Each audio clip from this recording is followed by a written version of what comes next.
सामने की सड़क पर कुछ भी साफ दिखाई नहीं दे रहा था, इसीलिए आदित्य ने अपनी टैक्सी सड़क के किनारे रोक दी। उसने आगे की सीट पीछे झुका ली थी। पीछे सिर रखकर वह खूबसूरत ख्वाबों में खो गया था।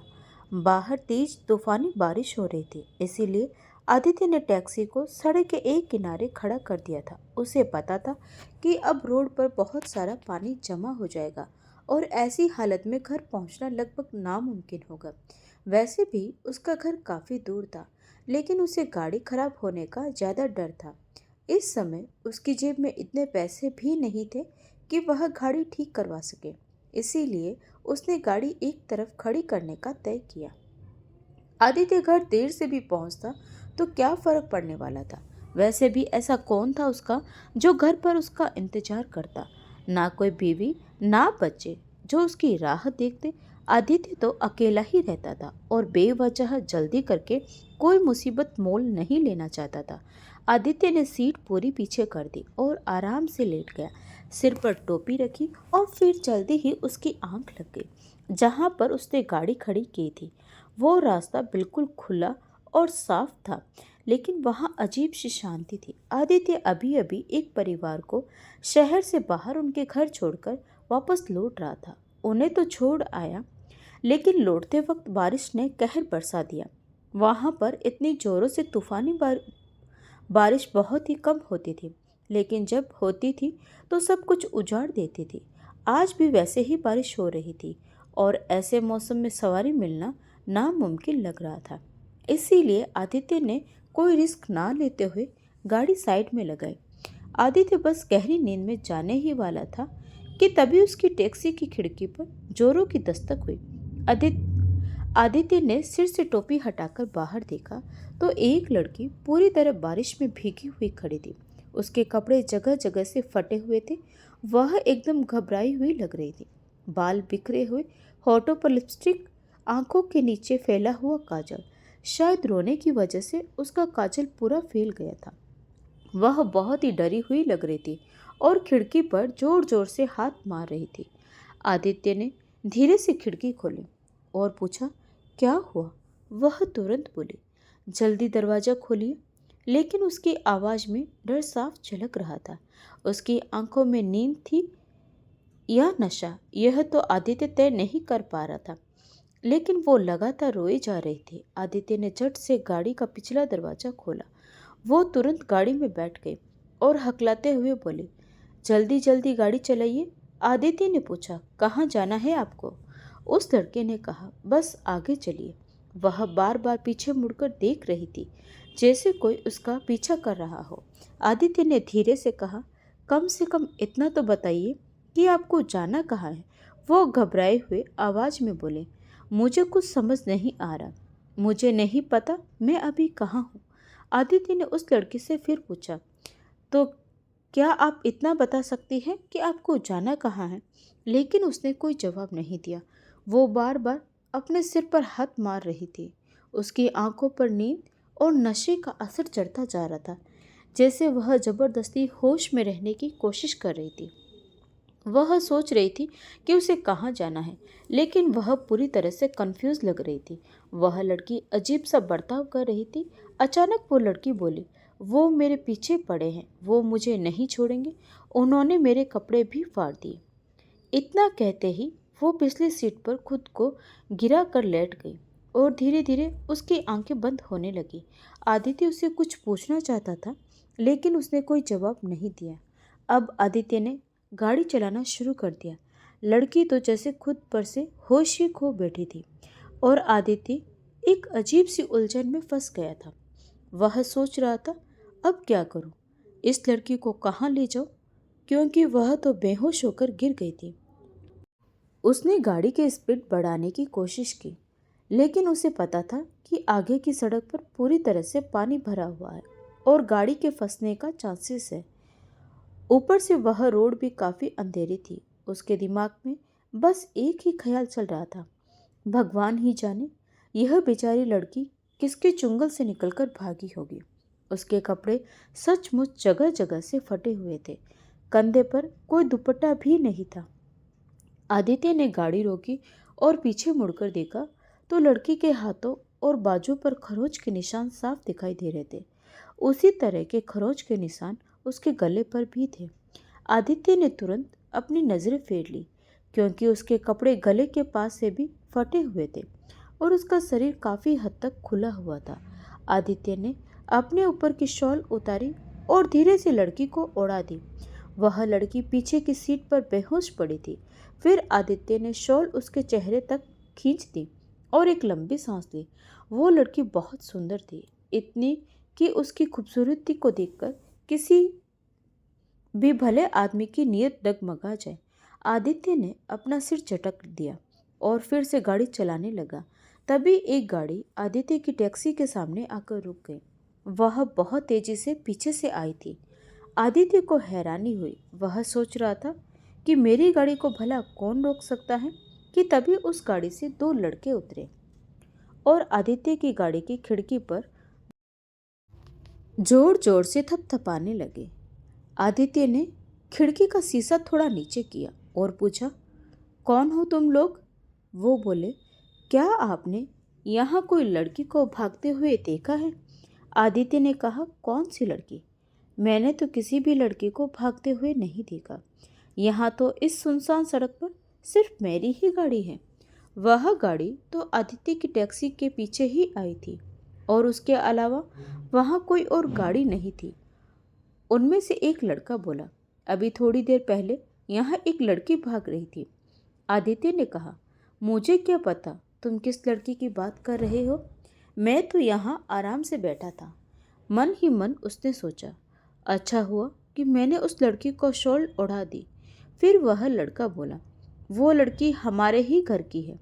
वो घर से भागकर आई है। आदित्य ने कहा, मैंने किसी भी लड़की को नहीं देखा और मुझे इस बारे में कुछ नहीं पता। वह लड़का बार बार आदित्य की गाड़ी की पिछली सीट पर झांकने की कोशिश कर रहा था। वह लड़की इस तरह से पड़ी थी कि उसने अपने पैर पेट से सटा कर रखे थे। ठंड के मारे वह कांप रही थी, इसीलिए आदित्य ने उस पर शॉल डाल दी थी। वो किसी इंसान की बजाय जैसे कोई सामान हो, ऐसी हालत में थी। उन्होंने पूछा, यह पीछे क्या रखा है? आदित्य ने कहा, यह मेरा सामान है। क्या अब यह भी तुम्हें दिखाना पड़ेगा कि क्या है और क्या नहीं? क्यों मेरा दिमाग खराब कर रहे हो? एक तो इस तूफानी बारिश ने पहले ही हालत खराब कर रखी है, टैक्सी चल नहीं रही और ऊपर से तुम लोग बेवजह दिमाग खराब कर रहे हो। किस लड़की के पीछे पड़े हो?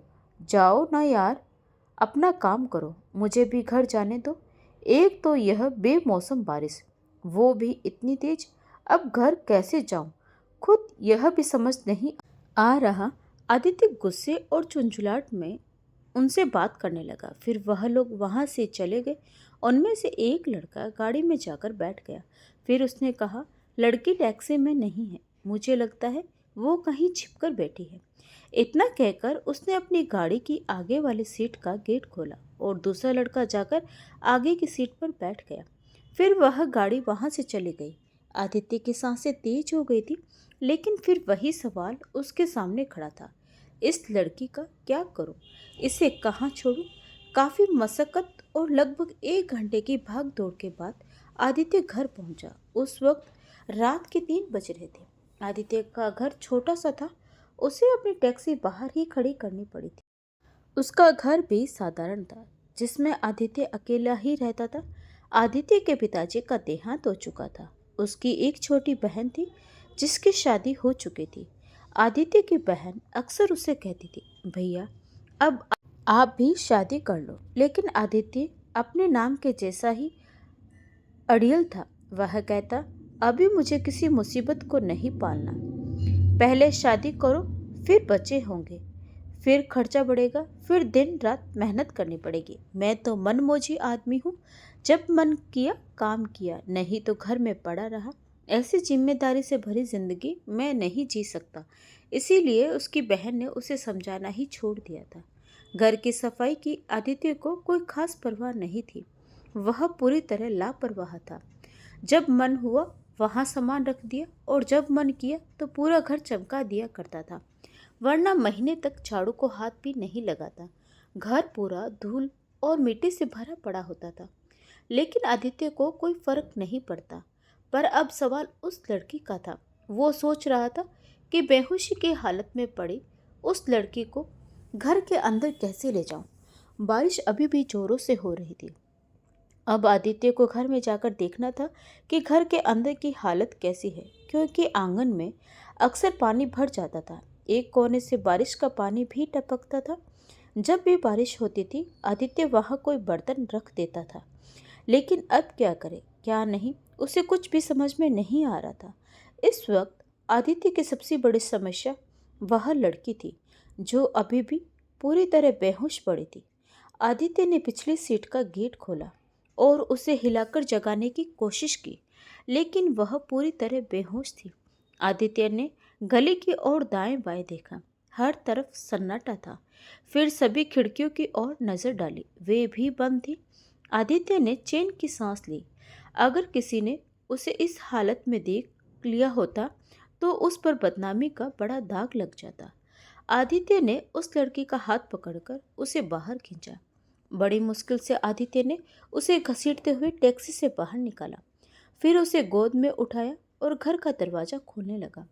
दरवाज़ा खुला तो आदित्य उस लड़की को अंदर ले आया। फिर पैर से दरवाज़ा बंद किया। बारिश से भरे आंगन को पार करते हुए आदित्य कमरे तक पहुंचा और उसे अपने बिस्तर पर लिटा दिया। फिर आदित्य ने एक लंबी सांस ली। दोनों हाथ कमर पर रखकर अपनी पीठ सीधी की, क्योंकि लड़की को उठाने से उसे काफ़ी परेशानी हुई थी। फिर वह बाहर गया, टैक्सी लॉक की, शॉल उठाई और घर आकर वही शॉल लड़की के ऊपर डाल दी। लेकिन अब सवाल यह था कि आदित्य के घर में सिर्फ एक ही कमरा था।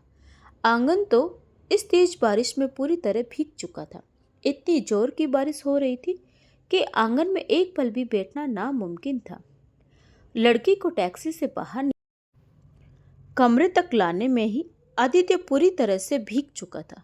लेकिन अब उस कमरे में सोना भी उसके लिए एक बड़ी उलझन बन चुका था, क्योंकि उस कमरे में सोना भी उसके लिए एक बड़ी उलझन बन चुका था क्योंकि उस कमरे में वह खूबसूरत लड़की बेहोश पड़ी थी। उसके बाल खुले हुए थे।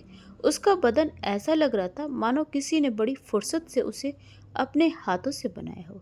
किसी फिल्म में हीरोइन को भी उससे जलन हो जाए, इतनी खूबसूरत थी वह लड़की। अब जब वह कमरे में लेटी थी तो आदित्य के लिए उसी कमरे में सोना अपने आप में बहुत बड़ा खतरा बन गया था। लेकिन वह क्या कर सकता था। आदित्य बाहर आ गया। तेज बारिश हो रही थी, लेकिन आंगन का कुछ हिस्सा छत के नीचे का था। आदित्य ने वहां एक कुर्सी रखी और उस पर बैठ गया। सच कहे तो उसकी नींद की भी बुरी हालत थी। कमरे में सिर्फ एक ही बेड था और जमीन पर पानी टपक रहा था, इसलिए फर्श पर सोना भी मुमकिन नहीं था। और वैसे भी वहां उस लड़की के होते हुए आदित्य उस कमरे में कैसे जा सकता था। अगर वह कमरे में सो जाता तो उसे देखकर शायद उसकी नीयत बिगड़ जाती। आदित्य एक ईमानदार और अच्छा इंसान था, लेकिन वह कोई भगवान तो नहीं था, इसीलिए कैसे भी करके वह रात काटनी थी।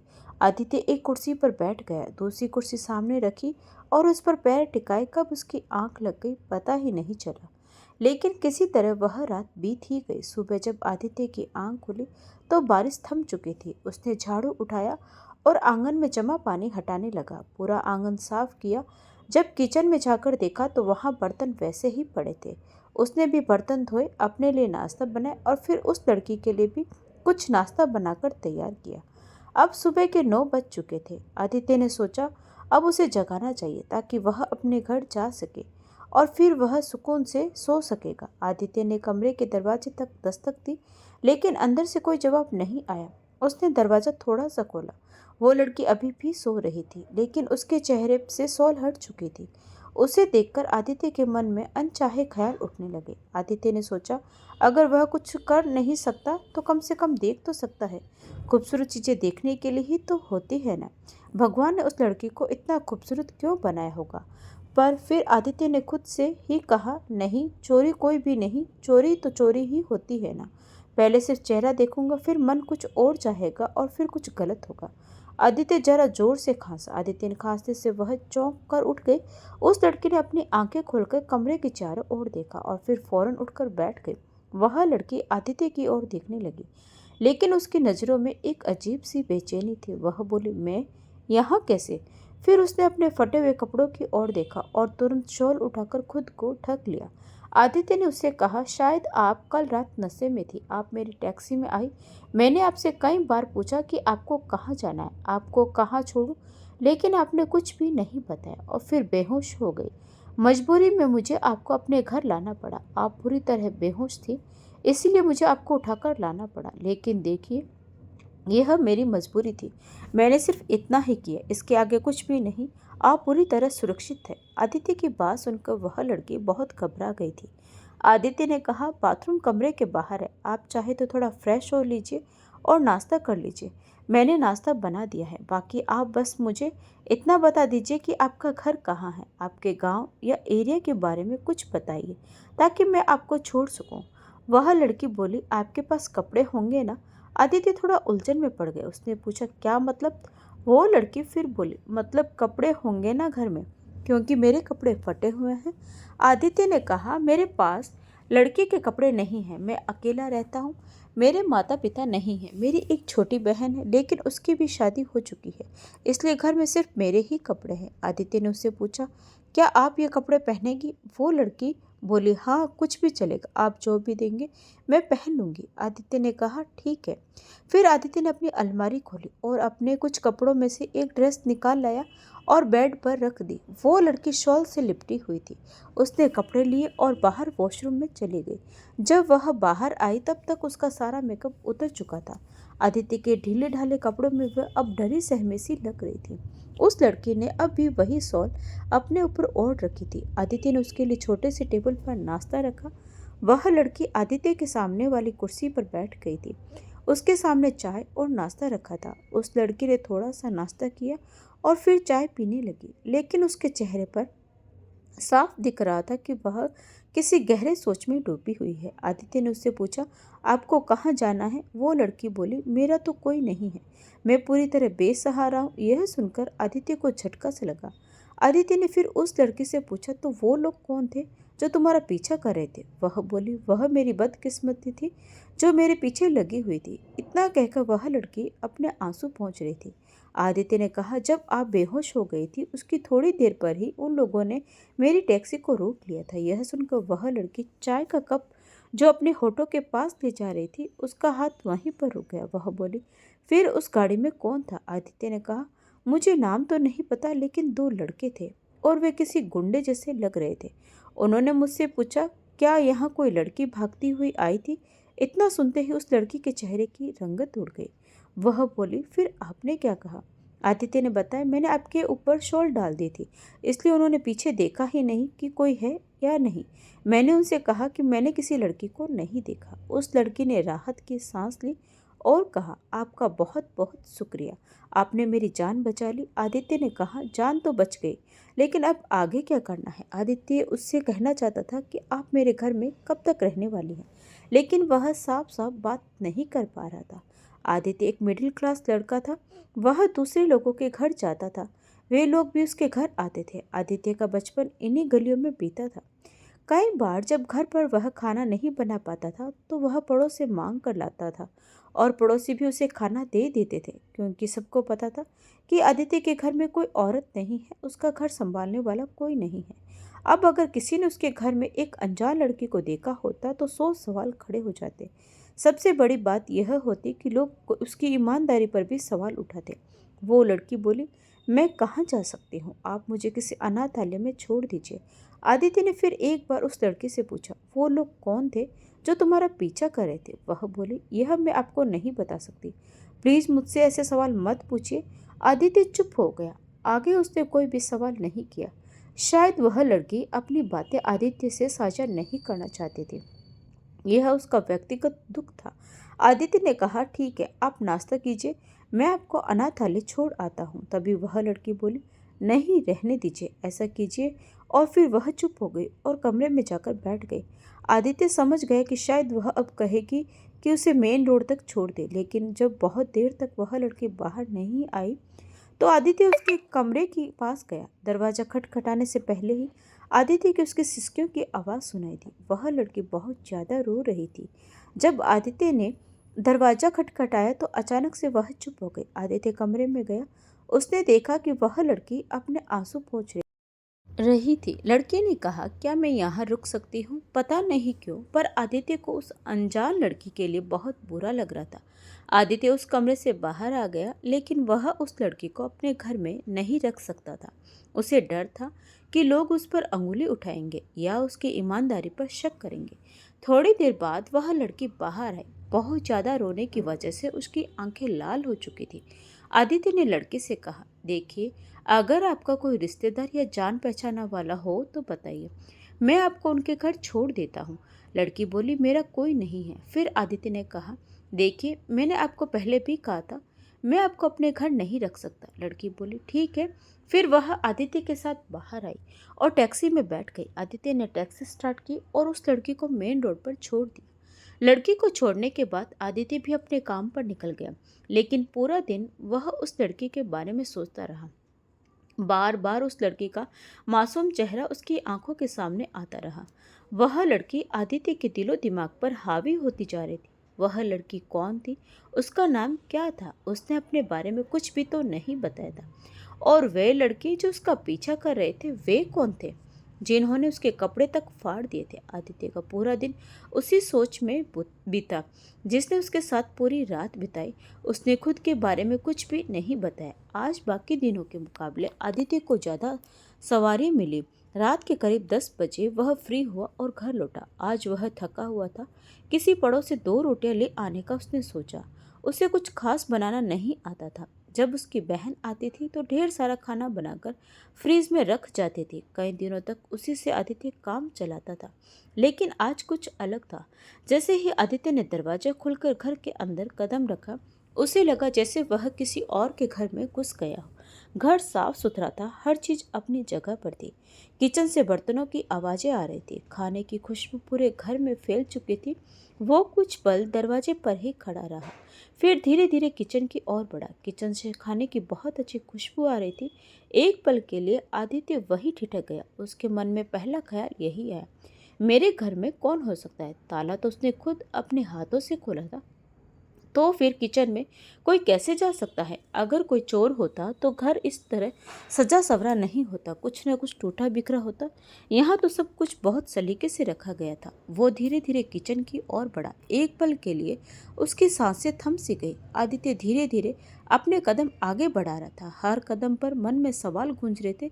जैसे ही वह अंदर गया, वह सन्न रह गया। किचन में वही लड़की खड़ी थी जो उस रात उसके घर आई थी। वह लड़की कुछ बनाने में व्यस्त थी।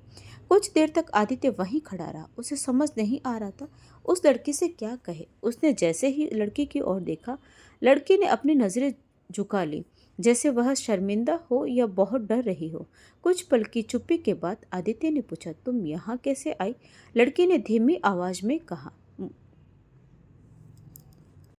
मुझे बहुत डर लग रहा था, क्योंकि मैंने अनाथालय के बारे में बहुत बुरी बातें सुनी हैं कि वहाँ भी लड़कियाँ सुरक्षित नहीं होती, इसीलिए मैं वापस आ गई।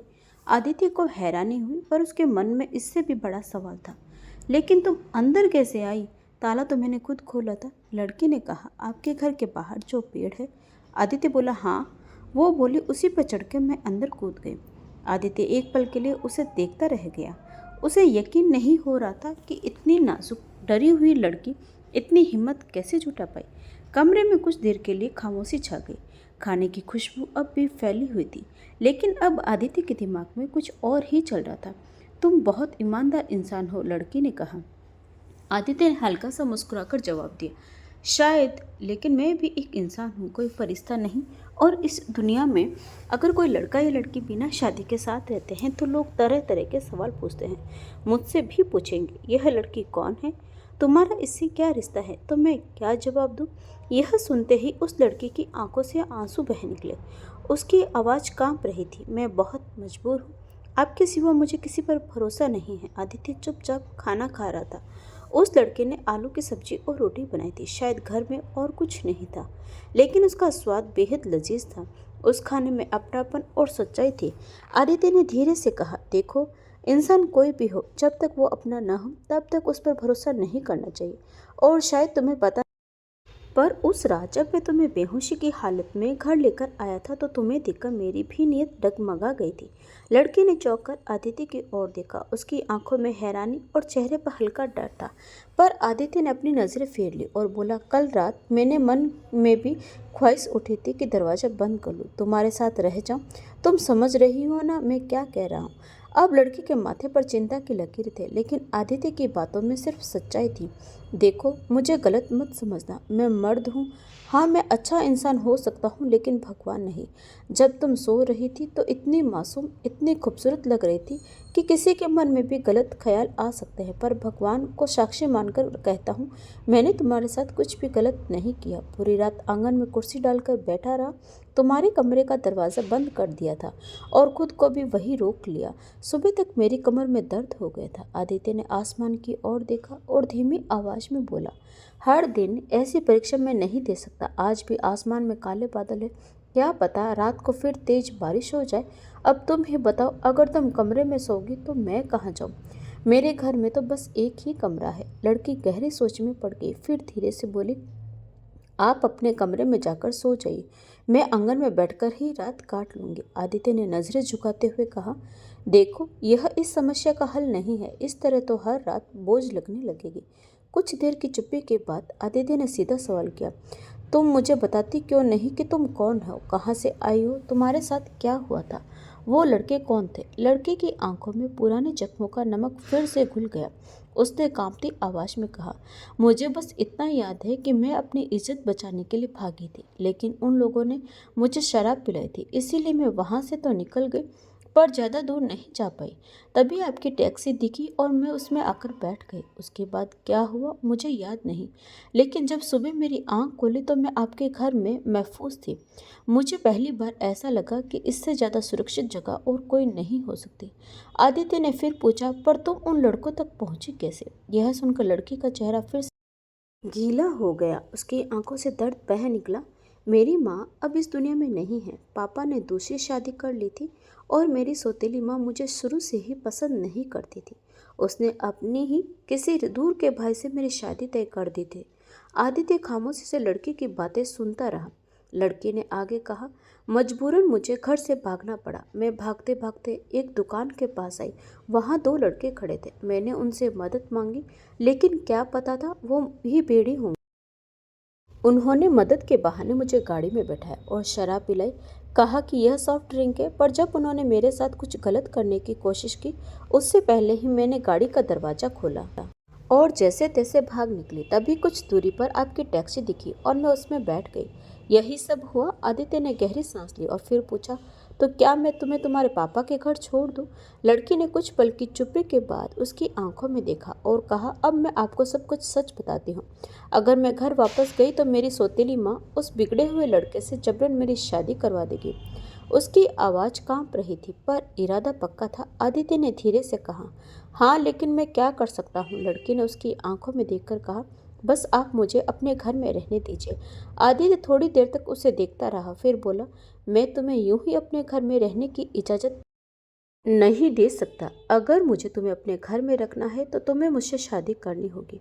लड़की ने हैरानी से कहा, वो क्यों। आदित्य ने गहरी सांस ली और कहा, इस एरिया में मेरी बहुत इज्जत है। अगर मैं किसी अनजान लड़की को यूं ही अपने घर में रखूंगा तो लोग उंगली उठाएंगे, बदनामी होगी। लड़की ने उसकी ओर देखा और फिर धीरे से बोली, ठीक है, मैं आपसे शादी करने के लिए तैयार हूँ। सच कहें तो वह लड़की बेहद खूबसूरत थी। उसका नाम प्रिया था। आदित्य भी यही चाहता था कि वह हाँ कह दे। और अब जब उसने हामी भर दी तो आदित्य के दिल में एक अलग ही लहर दौड़ गई। फिर आदित्य ने अपनी छोटी बहन को बुलाया। जब वह आई तो उसने प्रिया की पूरी सच्चाई बता दी। बहन ने कुछ नहीं कहा, बस सहमति से सिर हिला दिया और अपने पति को बुलाने गई। थोड़ी ही देर में 4 लोग इकट्ठा हुए और तय हुआ कि आदित्य की शादी प्रिया से होगी। बहन ने कुछ पैसे लिए और प्रिया के लिए शादी का जोड़ा व कपड़े लेने के लिए बाजार चली गई। करीब 2 घंटे में वह सारा सामान लेकर लौट आई। उसी शाम आदित्य और प्रिया की शादी हो गई। गली की कुछ औरतों को बुलाया गया। सबको यही बताया गया कि प्रिया आदित्य की बहन की कॉलेज की सहेली है, जो अब बेसहारा हो चुकी है और उसकी बहन ने ही यह रिश्ता पक्का करवाया है। शादी के बाद बहन ने गहरी सांस लेते हुए कहा, कोई भी हो लेकिन तूने शादी की है, इसका मतलब तूने उसका साथ निभाने का वादा किया है। तेरे लिए मैं बहुत खुश हूँ। शाम ढलते ही सब अपने घर लौट गए। आदित्य जब कमरे में गया तो प्रिया दुल्हन की तरह सजी बैठी थी, पर उसकी आंखों में अब भी कुछ खालीपन था, जैसे वह अब भी भरोसा नहीं कर पा रही थी। आदित्य ने दरवाज़ा बंद किया तो प्रिया थोड़ा और सिमट गई। कमरे में सिर्फ एक ही बिस्तर था और अब दोनों की जिंदगी की नई शुरुआत होने वाली थी। आदित्य धीरे से उसके पास जाकर बैठ गया। दोनों के बीच अजीब सी खामोशी थी जो बहुत कुछ कह रही थी। आदित्य ने धीरे से कहा, अगर तुम्हें लगे कि इस रिश्ते में अब भी कुछ अधूरा है तो मैं इंतजार करूंगा, लेकिन अगर तुम्हें लगे कि अब हम इस रिश्ते में आगे बढ़ सकते हैं तो मैं हमेशा तुम्हारा साथ निभाऊंगा। प्रिया ने पहली बार मुस्कुराते उसका हाथ थाम लिया। तुम मेरे लिए सब कुछ हो आदित्य। तुमने जो इज्जत दी है उसके लिए मैं तुम्हारा दिल से शुक्रिया अदा करती हूँ। वो धीरे धीरे उसके और करीब आई, लेकिन अब भी उसकी आंखों में सवाल था। आदित्य ने उसकी उलझन को पढ़ लिया। प्रिया ने अपनी आंखें बंद कर ली और फिर पहली बार उन्होंने एक दूसरे को उस एहसास के साथ छुआ जो भरोसे से पैदा होता है, मजबूरी से नहीं। बाहर जोरों की बारिश हो रही थी और अंदर दो दिल एक दूसरे में भीग रहे थे। उस रात कमरे में कोई शोर नहीं था, बस उनकी सांसों की नरम सरगोशी थी। तो दोस्तों, आपको यह कहानी कैसी लगी कमेंट करके ज़रूर बताएं, और अगर कहानी अच्छी लगी हो तो प्लीज़ वीडियो को लाइक, शेयर और सब्सक्राइब ज़रूर करें। तो मिलते हैं एक और नई कहानी के साथ। तब तक के लिए आपका बहुत बहुत धन्यवाद।